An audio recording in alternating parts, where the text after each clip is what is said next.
देश में विवाह का एक मामला इन दिनों हेडलाइंस में है।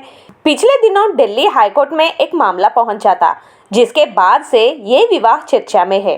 दरअसल एक महिला ने हिंदू मैरिज एक्ट 1955 के सेक्शन 5V को चुनौती दी थी, लेकिन कोर्ट ने इसे खारिज कर दिया। ये मामला सपिंड विवाह का है।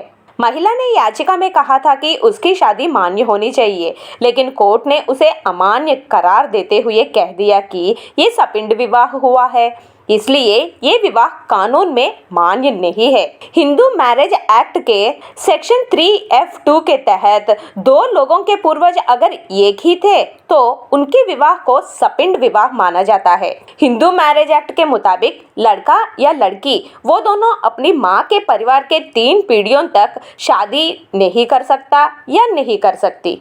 इसका मतलब ये है कि अपनी माँ की ओर से कोई व्यक्ति अपने भाई बहन या अपने माता पिता या अपने दादा दादी या किसी ऐसे व्यक्ति से शादी नहीं कर सकता है जो 3 पीढ़ियों के अंदर इस वंश से आते हैं। वही पिता की तरफ से 5 पीढ़ियों यानी दादा दादी के दादा दादी तक सपिंड विवाह की पाबंदी है।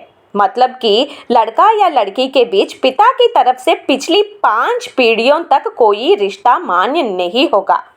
अगर कोई विवाह सेक्शन 5V का उल्लंघन करता है तो ये शादी अमान्य होगा। इसका मतलब ये होगा कि विवाह शुरू से ही अमान्य था और ऐसा माना जाएगा जैसे कि ये विवाह कभी हुआ ही नहीं। दरअसल कोर्ट ने महिला की दायर याचिका को खारिज कर दिया और विवाह को फिर से अमान्य घोषित कर दिया।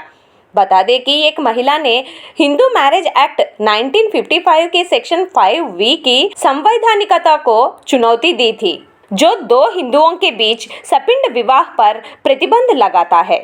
याचिका को खारिज करते हुए अदालत ने कहा, अगर विवाह में साथी चुनने को बिना नियमों के छोड़ दिया जाए तो अनाचार पूर्ण रिश्ते को वैधता मिल सकती है। दरअसल ये मामला साल 1998 का है। एक महिला की शादी उसके पिता के कजिन भाई के बेटे से हुई थी।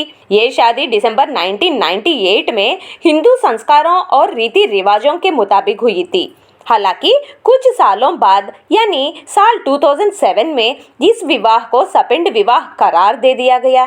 दरअसल महिला याचिकाकर्ता के पति ने साल 2007 में कोर्ट में ये साबित किया था कि उसकी शादी सपिंड थी। इसके बाद अदालत ने उनकी शादी को अमान्य घोषित कर दिया था।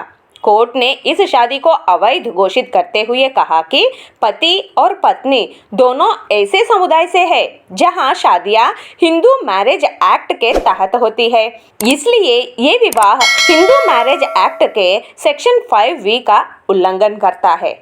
See you again with a new topic in Global Encyclopedia. Till then, take care and have a nice day.